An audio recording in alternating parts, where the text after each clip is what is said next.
Chris Bartlett, Director of Enrollment at Proctor. Welcome back to families who've come into some of our events in the past. And for those of you who are new, this is part of a series of Zoom meetings. This one's entitled, "Which Path Will You Choose?" It's an academic overview. As we just said a minute ago, there will be some crossover with Proctor's off-campus programs, probably the arts, maybe some talk about athletics and afternoon program, but our focus is mainly on academic programming. And for prospective families, I think a lot of the questions that you have are going to be directed towards our students. And those questions are going to be probably about being a ninth grader or a new 10th grader or new junior transitioning into a school and what that's like. So without any further ado, I am going to share my screen and we will get going. So as I said, the title of tonight's presentation is "Which Path Will You Choose?" The reason that the name of this event is "Which Path Will You Choose?" is because there are a lot of pathways at Proctor. We are really proud of the fact that we have a really broad academic program with a lot of choices for our students. Those choices, Derek Nussbaum-Wagler, our academic dean, will sort of delve into. But that's the overview and the theme for tonight. Obviously, when we're looking at schools, thinking about schools and communities, there's sort of people, there's place, and there's program. Tonight, we're going to focus more on program. So I'm going to turn this over to Derek Nussbaum-Wagler, the academic dean. And Derek, if you can introduce yourself and you can take it from here, and I'll advance the slides for you. All right, thanks, Chris. Good evening, everybody. As Chris said, my name is Derek Nussbaum-Wagler. I'm the Dean of Academics here. I've been here now, this is my 5th year at Proctor Academy. This is my 25th year in education and my 4th school that I've been working at. And so, Chris, if you want to go ahead and go to the next slide. Next slide is just a very general overview slide of kind of our program. I want to start here because this is the part of our program that probably looks the most consistent with other schools. And then I really want to get into what really differentiates us. So sort of generally by the numbers, our school year is broken up into 3 terms: fall, winter, spring. Each term we have 7 academic blocks in our weekly schedule. Students typically take 5 sort of major courses in those blocks, and then 1 or 2 skills courses in those blocks. So that's sort of the general sort of standard academic piece to our schedule. And then it starts sort of getting more unique from there. So Chris, you want to go to the next slide? Because I want to talk briefly, this is just sort of an example, and this is a little bit out of date, to be honest. We've mixed up some of the electives, but this is really, we chose this slide to give you a sense of how most of our departments are structured. Generally speaking, students, when they come in the 9th grade, they're taking some of our fundamental courses: world history, intro to lit, biology, integrated math 1, and then one of the entry-level language classes. And then they sort of move into a sophomore level 10th grade course. And then generally by the junior year, it's when this is part of that choose your own path. Things really blossom for students, and there's a lot of choice. Everything from advanced courses, some AP courses right now. So you can see on the social science electives, we have everything from globalization to economics to modern China. And we even have some courses not on here that are combining between English and social science, one called Culture and Conflict, which I know at least one of our panelists is a part of that class and could speak to that. But it's a class that sort of ties English and social science together. So this sort of is indicative of how our program really grows and spreads in terms of academics. Chris, you want to go to the next slide? And one of the things that we're really using those academics as a springboard is for some students who want to go one step beyond sort of, taking our academics courses. this is a way for them to tie their experiential things that they've done off campus, things that they maybe do in the summer, hobbies that they have, or just interests that they have, and really build out a more in-depth project. And we call these academic concentrations. You can see we have 5 of them. And we have right now about 16 or 17 students in the senior class enrolled in this, and they're sort of spread across these different projects. And again, I think we have at least 2 panelists who are working on their academic concentration. And this is something that we're really excited about. Proctor has continued, has always been a school who has been innovative, who's trying to really push the envelope academically to try to look for ways to get students doing and not just sitting and sort of passively learning, but getting involved in their learning. The academic concentrations program allows a student who's really interested in something, say like lobster fishing, and they end up studying that in class. Maybe they take environmental science or AP environmental science. Maybe they go in ocean classroom, but then maybe they spend a summer. We had a student who spent a summer making a documentary film on how lobster fishing has changed in Long Island Sound in response to climate change, in response to environmental changes. And so this becomes a real passion of theirs. So these are the types of things that we think make us very unique. It allows a student to really dive into their interests. And as we look at possibly moving away from things like AP courses as sort of the pinnacle of our academic experience, we think these sorts of concentrations can become that pinnacle experience for students. Chris, next slide. Sort of the backbone of our academic program, we often talk about like these 3 pillars that sort of support the entire breadth of the program, from the introductory courses to the academic concentrations. And one of those pieces is sort of this individualized learning idea. We are a school that is really, really heavily based on relationships. It's rare at this point in the term for there to be a student who isn't well known by 5 or 6 adults in their life, from the dorm parent to the coach, to the advisor, to the teacher, to the learning specialist. And that individualized learning is really, really a key piece to how our model works. And our teachers, because we know that students have a range of learning differences. We have students who learn differing abilities. Teachers are aware of that. They're in tune with that, and they really try to approach their teaching in ways that make it accessible for all students. Next slide. The other piece I alluded to earlier is this idea of experiential education. This is a picture of a fall biology class out doing a bog setting. I believe this was last fall, because some of those students are in my chemistry class now and they are sophomores. But this is, every year it's sort of there's this really amazing bog just up the road, and students spend a full day or a few hours out there, analyzing, taking pictures, studying sort of the unique environment. This is just a brief example of the types of experiential things we have.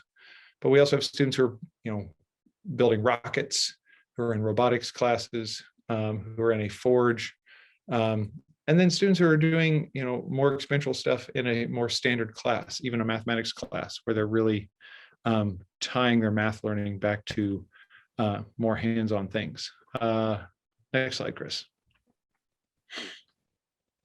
And I was telling Chris earlier, this is probably one of my favorite slides. This is actually a former advisee of mine finishing out a wooden canoe paddle that he made in our wood shop.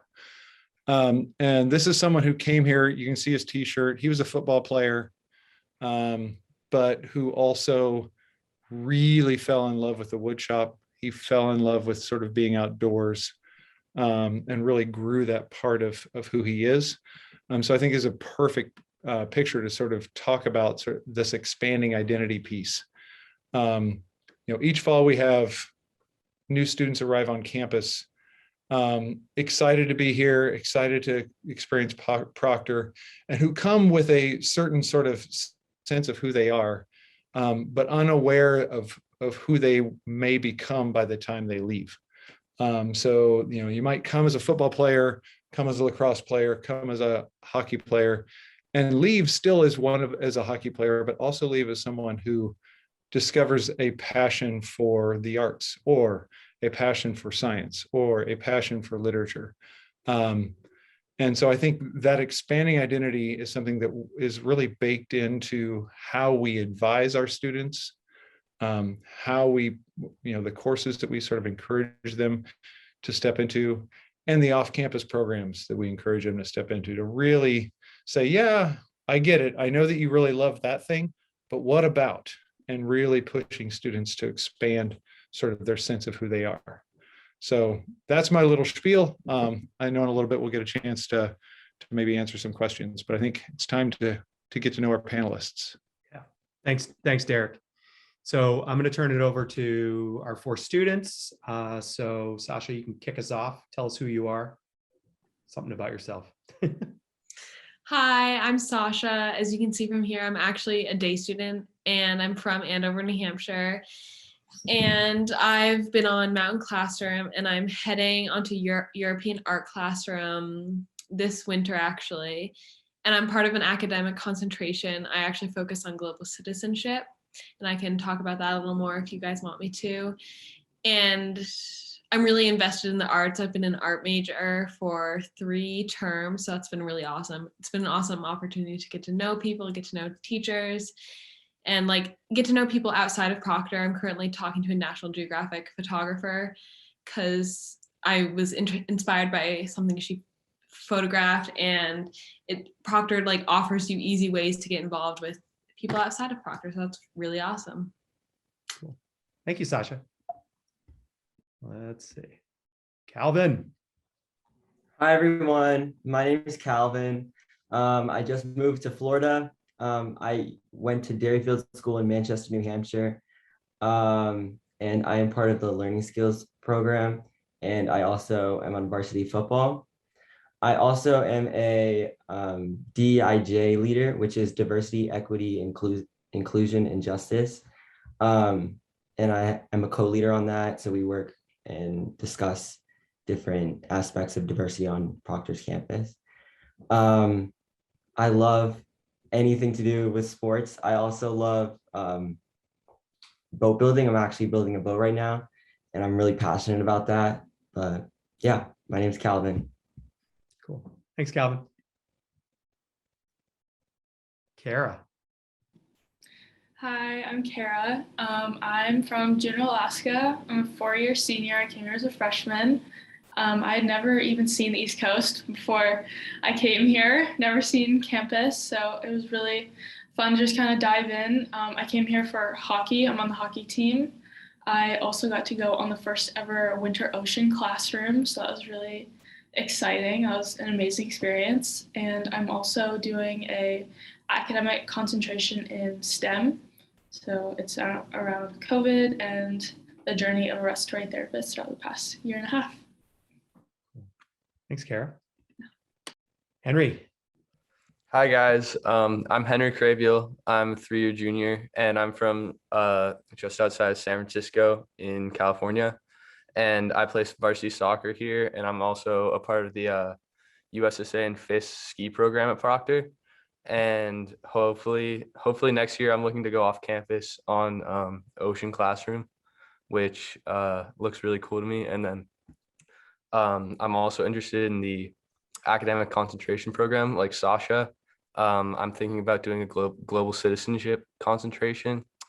And yeah, nice to meet you guys. Cool. Thanks, Henry. So this is the part where we get to hear from you all. And before we do that, we'll use the Q&A box, the chat box on the Zoom. One of the things that we know from sort of hosting a lot of these kinds of events is we can kind of start to anticipate over time, like what is going through your minds as prospective students. So some questions that you might have, students, if you're tuned in, or parents, like you might start with, hey, what's the workload like? What was it like being new? You know, these guys have all been here for, Kara and Sasha have been here for 4 years, Henry and Calvin for 3 years.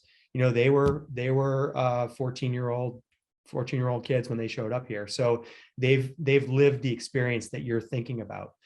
So you can see some of these questions that we've kind of teed up. I'm not going to ask them to necessarily answer those specifically, but those might be prompts for you to think about.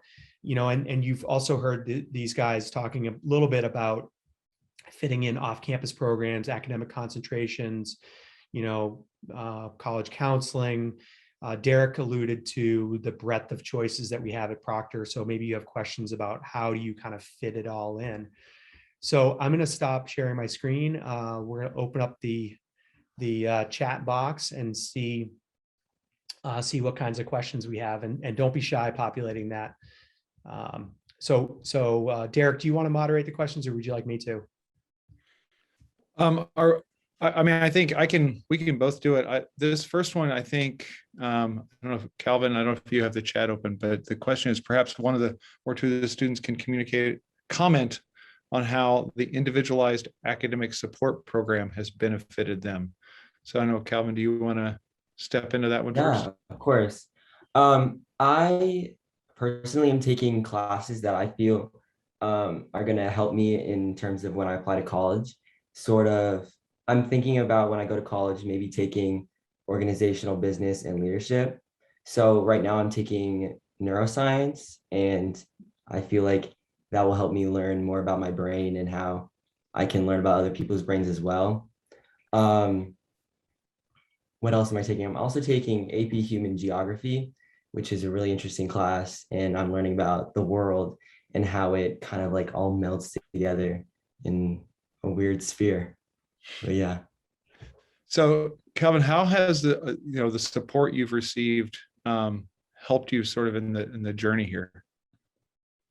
I would say from support from all different aspects, from my advisor to my dorm parent, from my learning skills teacher, everyone has literally been supporting me in so many different ways, from maybe like rewriting an essay with me, or maybe going to my teacher's extra help and saying, how can I better do this problem? How can I better answer this? Awesome, thank you. There's a question here about academic concentrations. So maybe Sasha, you want to start, and then Kara, you could jump in. Can you explain how and when students might choose a concentration, and is it for a semester or a year? So I actually plan this in my junior year. It's totally optional, and it's an honors course where it's basically a 2-year program, I guess, where you are like invested in a project or a topic. For me, it was borders, the research on borders. I took AP Human Geo, which Calvin's taking right now, and just fell in love with people and how they transition through the world. And I've been to a lot of places. Mountain Classroom offered an opportunity for us to go to the border, the US-Mexico border. Sadly, we weren't able to because of COVID, but I've just been really interested in borders. So I'm researching about that. I'm traveling to a few places. I went to Israel a while ago, so I was able to learn about these different cultures. So I'm basically depicting like all of my research. I'm making a research paper, and then I'm depicting all my findings into paintings because I'm a big painter. And it's just like a 2-year program where you're just like really invested. You do extra work to like learn more. It's really awesome. Cool. So Kara, how did you decide on yours? What led to your decision? Yeah, so I actually started my concentration my sophomore year, and I started by planning it out, and then COVID hit, and that's what I decided to focus my concentration on. Ever since that, I got in touch with a respiratory therapist in my hometown, And we've really been working together throughout this whole time with his journey and what he's learned throughout the whole experience. And over the summer, I filmed a documentary with him, and my plan is to edit it and complete it by the end of this winter term. So this has really been a 3-year journey, and I'm excited to finish it up. Awesome. Thank you. So we have a couple of questions here about students who come who don't arrive in the 9th grade. So 10th grade or 11th grade. Is it challenging for those students to sort of assimilate or to step into Proctor, or and so I don't know, I think most of our panelists came as 9th graders. But, you know, I guess I could speak from what I've seen with my advisees, and maybe you as panelists can talk about students who you know who have come, you know, last year as juniors and now they're seniors. But I would say it doesn't take long for students to become part of our community, in my experience, from my perspective. But does someone on our panel want to sort of speak to that? Yeah, Calvin, go ahead. Yeah, so I have a bunch of friends who came as incoming juniors, and all of them like really quickly like not assimilated, but like came in and kind of joined groups and kind of became part of the Proctor journey. And I think they really joined great, and it was just a really great journey for them. Cool. Anyone else want to speak to that? There were just a couple questions here, and I think it's a good question, because I think, Chris, do you want to hit on the, like, how much do classes grow? You know, there was that question about like size. Yeah, sure. Yeah, this is a pretty common question that we get in the admissions office. Like, so our 9th grade typically numbers about 64 students. And then the class grows by 20 to 25 in the 10th grade, and then anywhere between 15 and 20 into the junior year. So the class definitely grows. It grows intentionally. My answer, and I don't know if the students would agree, but I think a lot of times students don't really know what grade somebody else is in, because a lot of students who are coming in, for example, are reclassifying.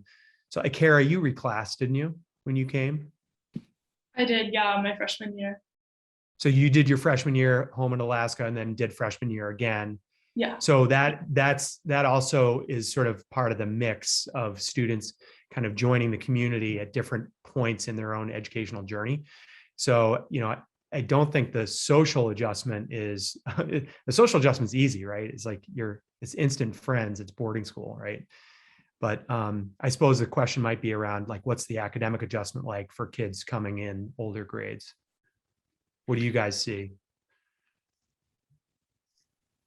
I think I agree with you on the grade level. Like, I have a lot of friends, and before coming to Proctor, like, I just wouldn't have known. And I think transition is hard. It's always been hard, but that's what you expect. It's going to be hard, but I think Proctor makes it smoother, makes it easier. The teachers are there to help you.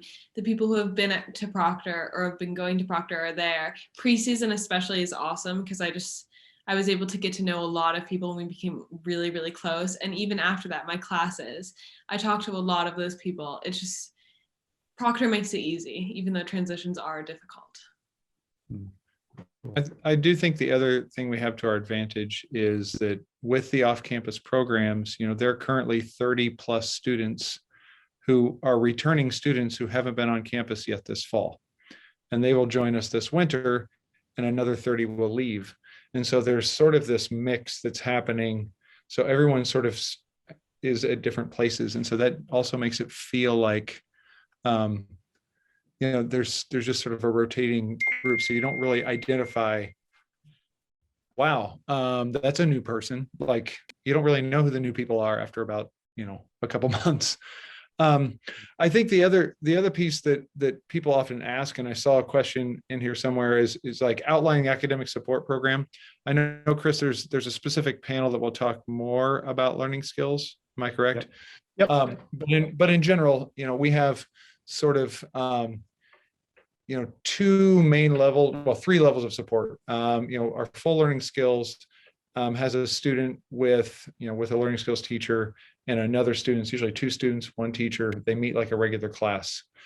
So, just like an academic class, they're meeting regularly. And then there's sort of the learning lab where it's a group of students, maybe 6 or 7 students in a space, and they're getting sort of a tutorial support, but they meet like a regular class. And then there's the learning skills independence, which our goal is for all students to sort of transition to that independent role by the end of their time here, so that they're ready to launch. Yeah. So actually, can we, why don't can you guys talk a little bit about your experience just as a student at Proctor being supported? Forget about whether you've been in learning skills, like how do you interface with teachers? How do you get help? So when you get stuck, where do you go? Who do you turn to? What are your resources? Henry, I'm going to pick on you because you've been quiet. I think like there's definitely so much support here at Proctor, and it's so easy to just get in contact with your teachers and meet with them whenever, like during your free block maybe, or like after class, after sports. And also there's teachers have extra help probably like once a week, I would say. And so you can always drop in on that and get the help that you need. And like, I mean, there's really just so many ways that you can connect with your teachers whenever you're like in need of any academic assistance. And so that's like really helpful. Have you gotten stuck this year? Yes, definitely. Organic chemistry?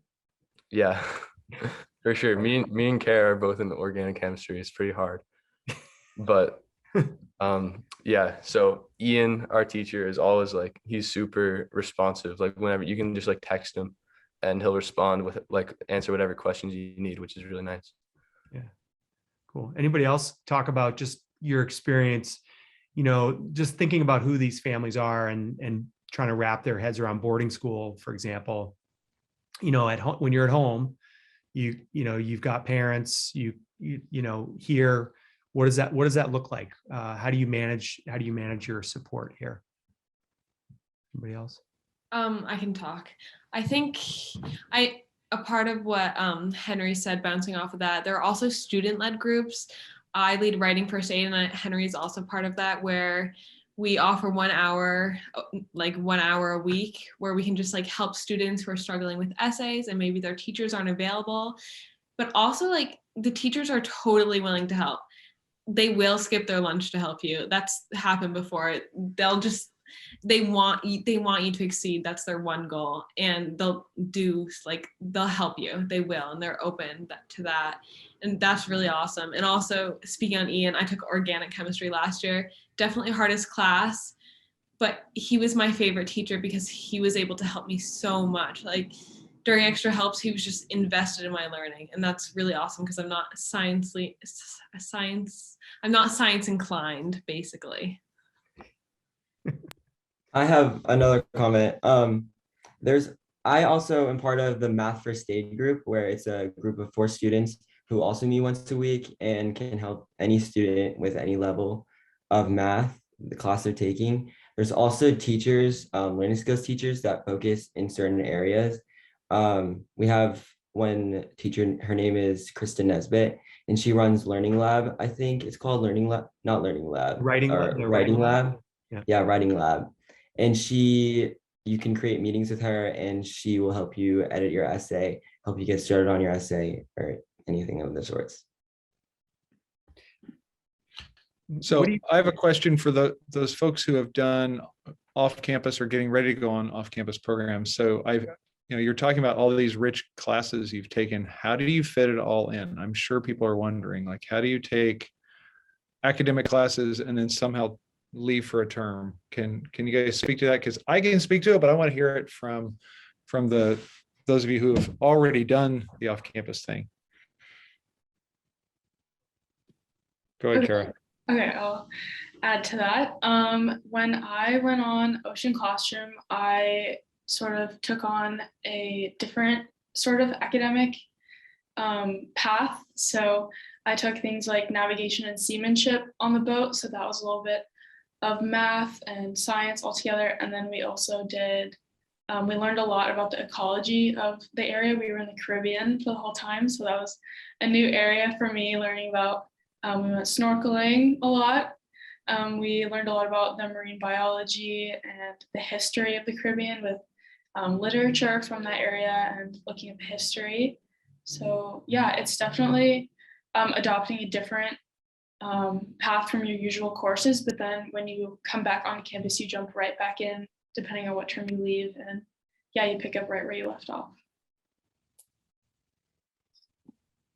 Awesome. I know a lot of the classes like will help you with that. There's a lot of classes where you can leave for a term and they'll like pick you right back up right when you get back.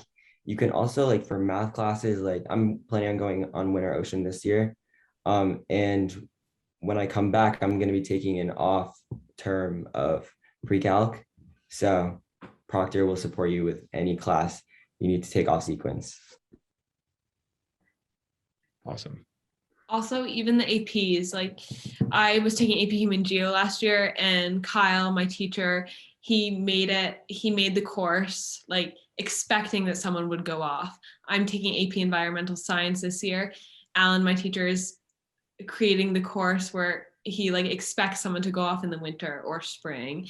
So the teachers also fit the courses around off campus. Awesome. Derek, can I jump in with just one follow-up question? Go for it. So for Sasha and Kara, like when you came back from those off-campus programs, do you think that you made different academic choices?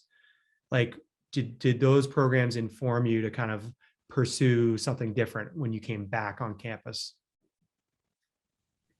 I think so. I mean, that program, Mountain Classroom, inspired me to do like extra research for my academic concentration about borders. Mm-hmm. So I think it definitely inspired me. It kept me more organized, more motivated, because I had this huge background of like traveling through canyons day and night and just learning with like small groups. Like just experiential learning was really big. And I think Proctor's also values that a lot. So that was really cool. Cool. I'm just gonna add on to that. Coming back from Ocean, just like Sasha said with the academic concentration, it really just added fuel to the flame for experiential learning and helped me to really want to work hands-on at the hospital with the respiratory therapist and really do my own research and really get involved in the experiential part of what I was doing.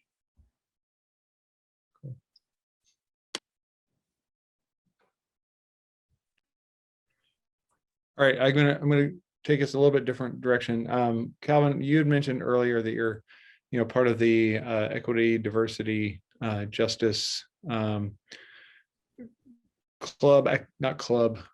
initiatives. So what are you working on right now? Yeah, like what are you guys doing right now? What's the work that's being done? Yeah, so this weekend we're preparing for Latinx Hispanic Month. And this weekend, I'm going into the kitchen with 4 students, and we're going to be making horchata and Mexican street corn. And we're going to learn about Hispanic culture and, yeah, just dive into that and ask really hard questions. We meet once a week. The committee meets once a week, and everyone is invited. Teachers, students, anyone on campus is allowed to come. And we talk about really, really hard issues such as diversity of thought, neurodiversity, and racial diversity, and just all different types of diversity. We also support the diversity through affinity groups. I created one that was the Jewish affinity group, and we currently have 11 students in the group, and we meet every Friday night to celebrate Shabbat, which is wonderful. Yeah. Awesome. Thank you. And on average, like what's been attendance at your meetings? Oh, we have around like 5 students per meeting. Okay. Oh, at diversity committee or at diversity meeting? Yeah, diversity. We have around 30. We have around 30 at that. I thought, yeah, yeah, it's big. We have a lot. Yeah. I thought I had another question here. I'm trying to sort of be sure we're hitting those questions, but I also just want to be sure everybody gets a chance to sort of talk about your experience.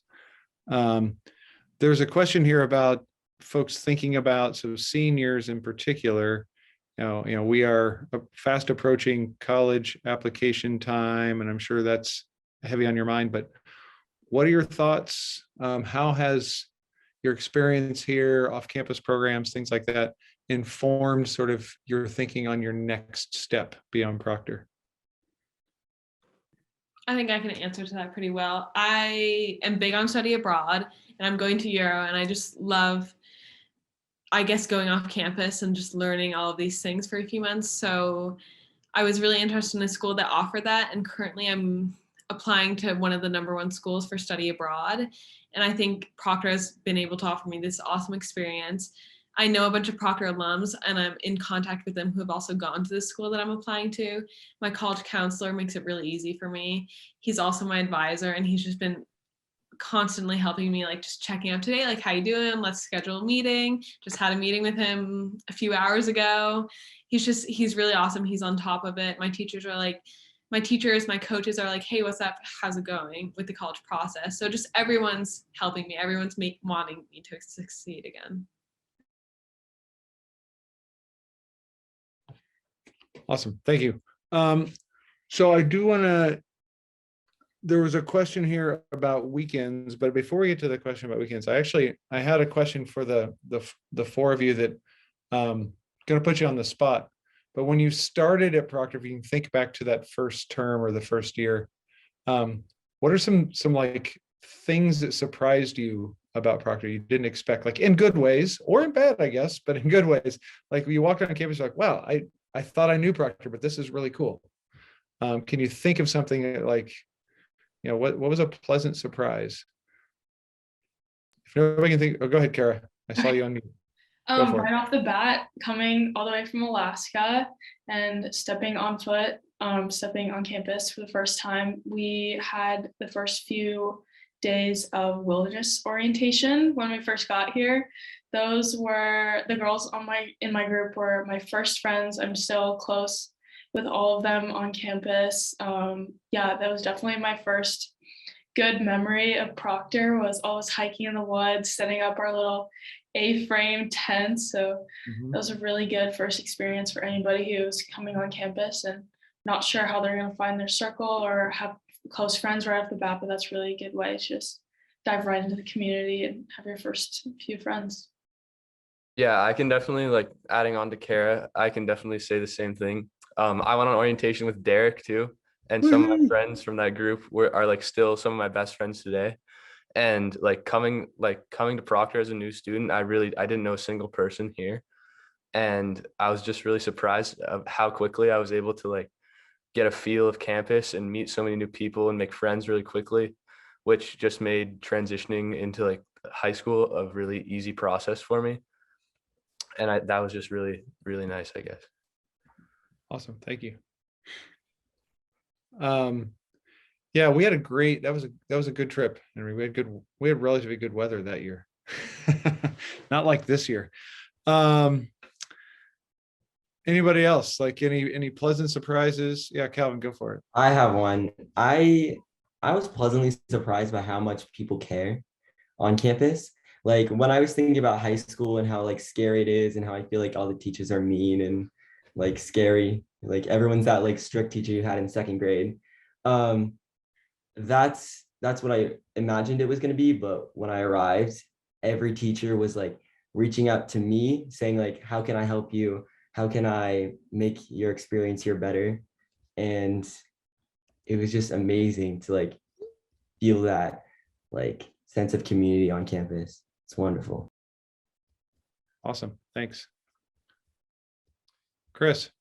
Yeah, so I'm just thinking, trying to put myself in the shoes of prospective families, and we've talked a little bit, we've danced around maybe one of the big questions, which is like, hey, how hard is this place? Like, we've talked about support, we've talked about off-campus programs, but on a day-to-day basis, do you feel like is the workload manageable? Are there times when you feel overwhelmed or stressed? How do you deal with that? Can you guys just talk a little bit about your kind of day-to-day academic, the academic management of your lives? How do you do it?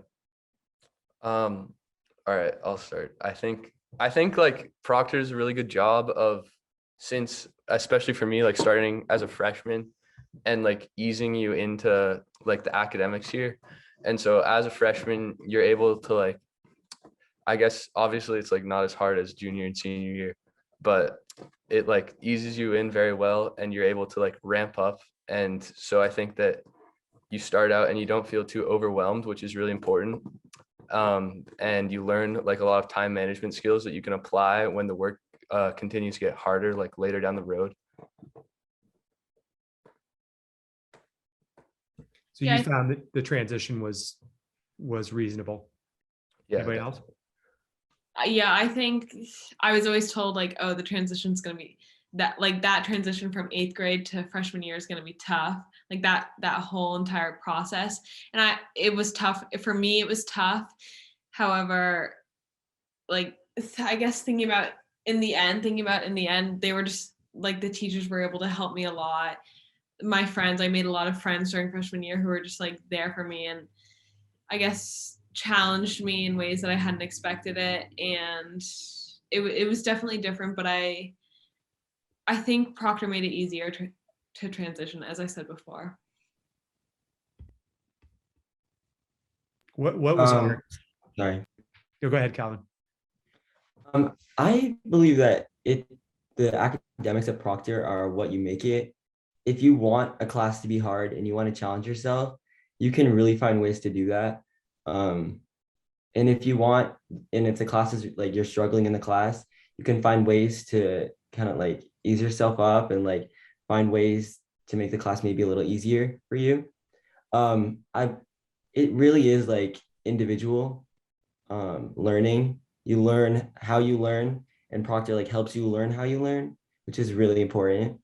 But overall, if you want to like go above and beyond, Proctor will help you with that. Your teachers will help you with that. And if you feel like you're struggling, Proctor will also help you with that. So Calvin, I'm going to really put you on the spot here, so be ready. But I think I remember, I believe it was your 9th grade year when pretty early on, you volunteered or you were voluntold to go to the library during study hall. And if I'm not, do you want to speak a little to like how did that impact where you spend your study hall most of the time? Yeah, I would love to talk about that. So there's something called structured study hall. It's for students who aren't maybe doing the best in their classes. I was receiving low B's, low C's, and I wasn't feeling like I was doing my best work. And I was meeting with my advisor, and she told me maybe I should be in a better learning environment. And I agreed with her, and we decided that I should go to the library for study hall every night. And when you arrive at the library during study hall time, there's a teacher there that takes your phone and also gives you a sheet. It's like a to-do list for your homework, so it makes it a lot easier. But honestly, like structured study hall saved my education. I went from like really low to like getting like A++ in all my classes. And it was just like a really great, I love to like look back at my grades and see like how I went from that really low grade to like that skyrocket. But yeah, Proctor knows what to do with that. Proctor's really intelligent. And correct me if I'm wrong, but you still go to the library to do study hall some, right? I go to the library every night, and I'm not even forced to anymore. Right. I still go. This is voluntary every night. That's what I thought. Thank you. I appreciate that. I didn't need you. You didn't have to go like detail of your grades, but I do appreciate your honesty. That's awesome. So I've been thinking about like all of the courses. So are there courses like, do you ever struggle with, we just did course requests for the winter term today. So for those that are coming back academically in the winter, not heading off campus, do you feel like it's hard to take all the classes that you want to take? Like, is there ever a challenge of like, there's just too many classes to choose, or like, what's it like to sort of make those choices? Anyone can Right, answer. I'm gonna start us off. When I first came to Proctor, I saw all the science classes that could be electives, and those would be for my later years, my junior and senior year. And I still wish that I had more time to take neuroscience or anatomy and physiology, and I'm still so heavily based in the science classes. But the nice thing is, like right now, my organic chemistry class is only a one-term class. So now I get the chance to take a different science elective in the winter, and there are English classes like that. So I took a creative nonfiction English class, and that was also one term. So then I could try a different elective in the winter or in the spring. So Proctor does a really good job of allowing you to have a lot of variety in your academics. Awesome, thanks. Henry, I thought I saw you unmute. Yeah, I mean, I just think like when I like that, especially like this past year going into my junior year, where you have a lot more freedom of what courses you want to take, like I was definitely really confused about what I wanted to do because there's just so many different courses that are so interesting to me. Like as Kara mentioned, like neuroscience, that's one that I really want to take in the future. And I mean, there's just such a variety of things that you can do here, and it just makes it pretty difficult to see like where you like what you want to do because there's so many good options. Thanks. Chris, you have any questions for the group? I always have questions. There's a question that came in directly to me, and the question is basically, because let's see, everyone except Sasha is a boarding student. How do you feel that boarding, like this model of living away from home and getting your education, and how has that impacted you, and how have you grown as a person in this kind of a model as opposed to, you know, if you had stayed at a day school or a local school? Can you guys talk to that? Well, I think definitely being a boarder, it just makes you so much more independent, and it's just going to make you like the skills that you're going to learn at a boarding school will like prepare you so well for your future, and you're just gonna be able to be more independent, especially like in college. And I think that it will definitely like things that I've learned here at Proctor, being a boarding student and like living like all the way across the country.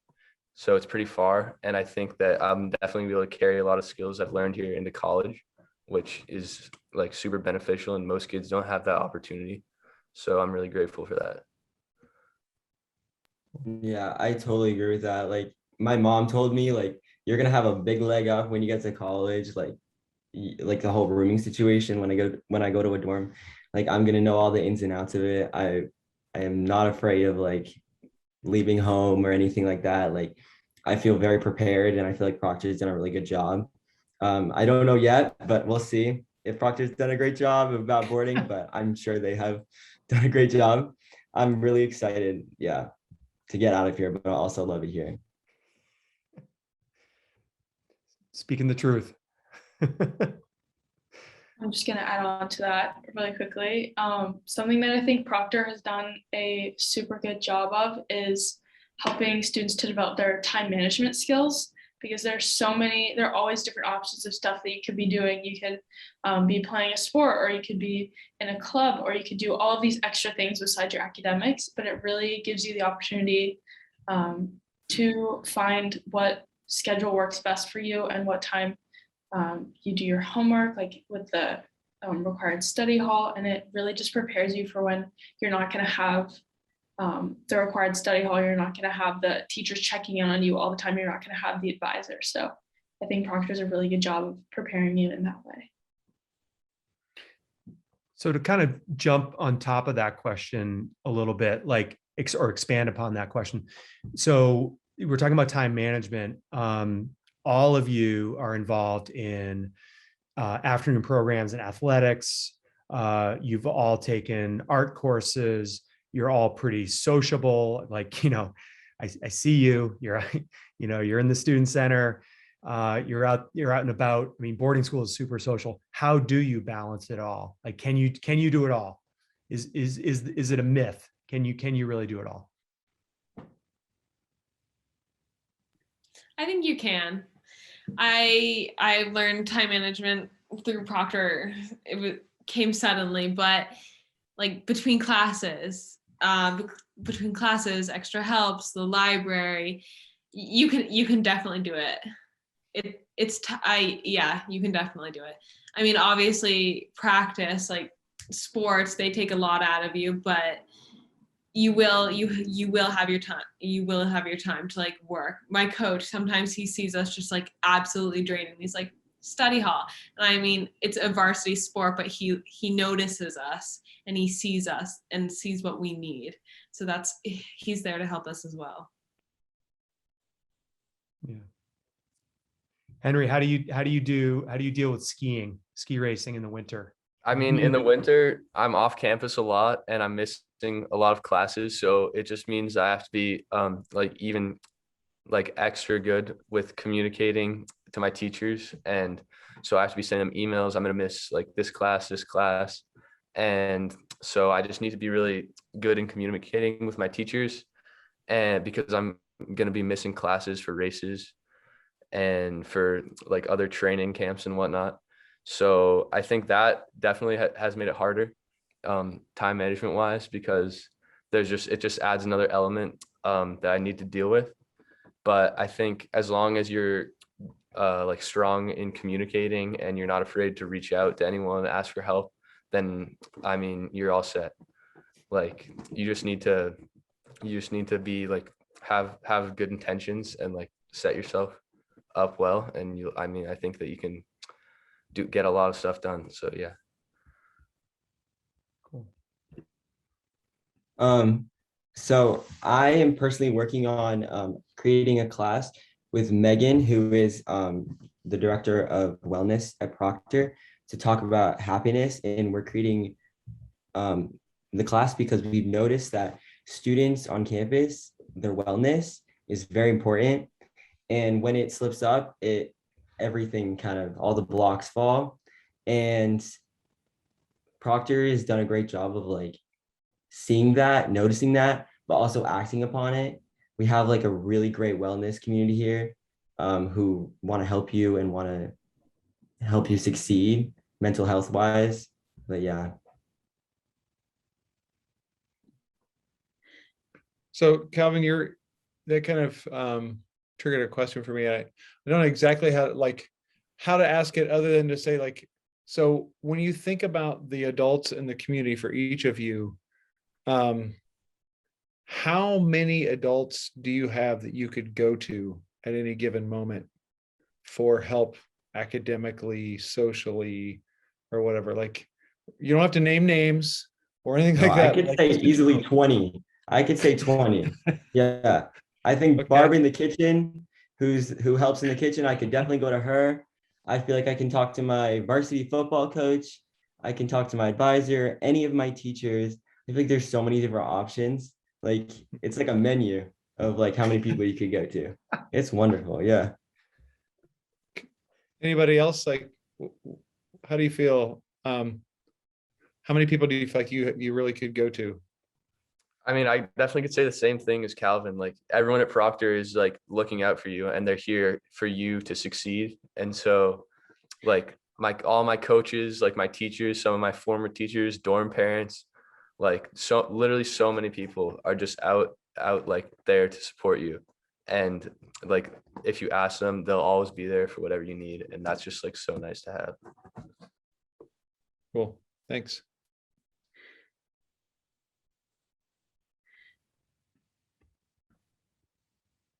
Chris, I'm kind of running out of questions. Oh no. This panel is so good. No, there's a few questions I think that are kind of hanging in the chat that we can sort of pull together. Let's talk about fun. We got a couple minutes left. What'd you guys do last weekend? This is a question about weekends, but don't give us a sales pitch. Like, what did you actually do? I played my soccer game. And then after that, I went to the gym to play some basketball with some friends. And then I went to the coffee house. It's this little, I guess, literally a coffee house where they just have like a bunch of little menu items and then you just hang out. There are lights there, paintings, games. It's really fun. It's just like a little vibe area for a bunch of students. And then I did a lot of work the next day, a lot of homework. Went out to breakfast though, so that was fun. Okay, let's hear it. What'd you do last weekend? At the coffee house, it was karaoke night. So I heard a lot of really bad voices out there, but some were very good. But also student activities does a great job. I was signed up to go to the haunted barn, which was really fun. Also they have weekend trips to Target and to Chipotle, like just really fun stuff students really want to do. But yeah, it's a perfect little getaway on the weekends. Yeah, I mean, correct me if I'm wrong, but I think there was Chris and Derek had a dodgeball tournament in the field house in the gym. That was one thing I did on Saturday night after my soccer game. And then I was also hanging out in the Wise, which is the student center at Proctor, which is a super fun place after classes and after sports at night. There's music, there's ping pong, pool, and that's where a lot of kids hang out. It's fun social space. Anybody go to paintball? I was planning on it, but I did not end up going. Kara, what did you do?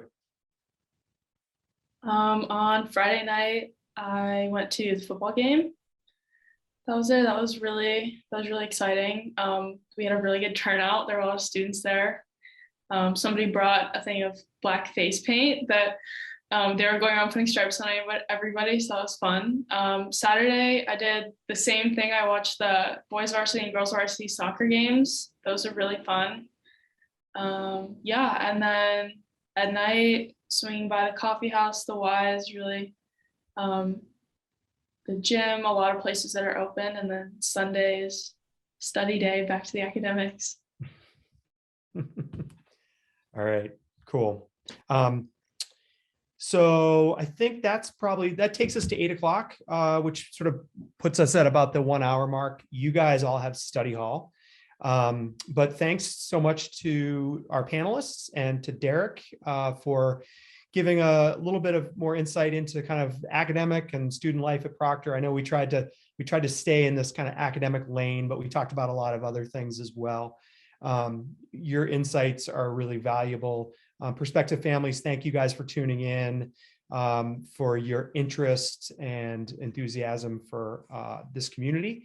And we've got a couple more panels coming up, so we'll send you lots of emails. If you haven't been on campus yet, come check it out. It's pretty fun. We're having a really good fall right now. Great vibes on campus. People are happy. So we're trying to bottle that up as we head into the last couple of weeks of the term.